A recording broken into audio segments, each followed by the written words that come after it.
Seat মানে seat ভরে গেছে, তার বাইরে গিয়ে বলা হচ্ছে ঢোকাতে হবে। আর আজকে আপনারা বলে দিচ্ছেন কলেজ বন্ধ করে দেবেন। এখানে তো বললাম না, কোনো অ্যাকাউন্টেবিলিটি নেই। আজকে যে 600-র ওপর স্টুডেন্ট ওই কলেজটিতে পড়ে, দক্ষিণ কলকাতা আইন ল কলেজ, তাদের ক্যারিয়ারের কী হবে?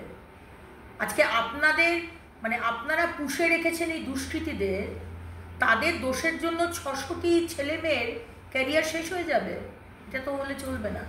সুতরাং আমি তো বললাম একটা স্টিপ অফ দ্য আইসবার্গ। আজকে আমরা একটা জানতে পেরেছি, কারণ এই মেয়েটি স্যালিউট টু হার যে গিয়ে সে কমপ্লেন করেছে। আপনাদেরকে স্যালিউট যে আপনারা সেটা সামনে এনেছেন। হাজার হাজার এই ধরনের কলেজে, এই মমতা ব্যানার্জির গভর্নমেন্ট এডেড বা গভর্নমেন্ট কলেজে এই ধরনের মনোজিতরা, এই ধরনের প্রমোতার কি জয়েব আহমেদ, এই ছেলেগুলো, এর মতো ছেলেরা তারা অত্যাচার করে চলেছে। এরা যাতে না ঢোকে, এই বাইরের ছেলেরা যাতে না ঢোকে, তার ব্যবস্থা আগে করা।